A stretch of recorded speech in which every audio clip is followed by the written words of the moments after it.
In this tutorial, I'm going to teach you how to insert one object into another photo.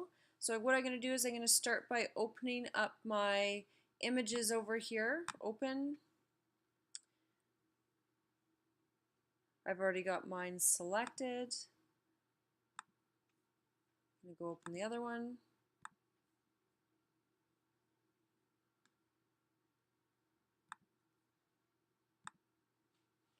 Okay, so what I want to do is I want to put this guy into the, I want to hang him off the coffee mug.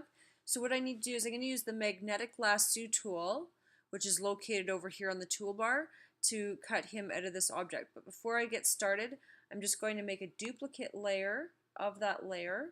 That way if I have to revert back to the original, I still have it. And I'm just going to select my magnetic lasso tool. I'm going to zoom in a little bit.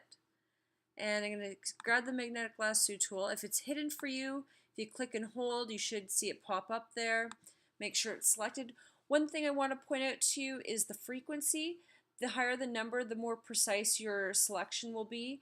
The lesser the value, then the less accurate your selection is going to be. So just keep that in mind.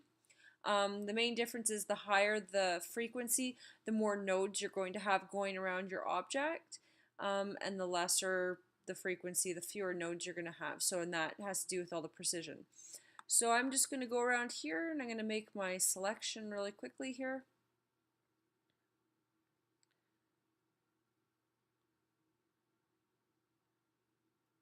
Okay, and when you're selecting your images for this project here, you want to make sure that they're somewhat appropriate and relevant, that they make sense. In the past, I've seen some of my students do some cool things. One student has done like a lion's mouth and put somebody inside the lion's mouth. You could do like really anything. Just going around here, see it's a little bit tedious. I much prefer the quick selection tool. I find it's a lot faster, but sometimes the magnetic lasso is better for certain applications. Okay, and you can see I've got lots of nodes going around my object. I'm just going back to the starting point here. Okay, and my selection is complete. You can see I've got the little ants going around him. So I'm going to hit on the keyboard Shift Command I. That inverts my selection. And I'm going to go up to Edit and Cut. It doesn't look like anything's happened, but if you look over in my layers palette, you can see that I've removed the background. What you're seeing here is the original. If I turn the eyeball off, you can see that I'm just left with my object there. So I'm going to use the move tool and I'm going to move him into my coffee mug photo. There he is.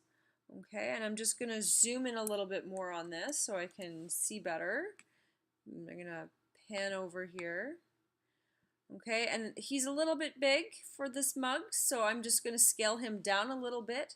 I'm going to hit Command T and I'm going to hold the Shift key down and I'm just going to make him a little bit smaller there. Okay, and I don't know, maybe I should like rotate him. I think he needs to be rotated a little bit. Or let's see here, can we skew it? I'm going to skew him so it kind of makes it look like he's climbing the side of the coffee mug. And when I'm done, I'm going to hit Enter on the keyboard.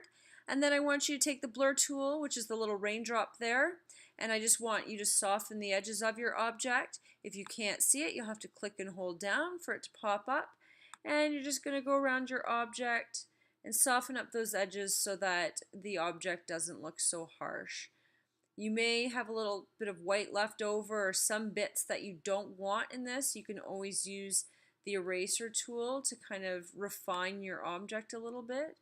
But for the most part, the magnetic lasso tool does a good job. Okay, so I'll just zoom out so you can see my overall effect.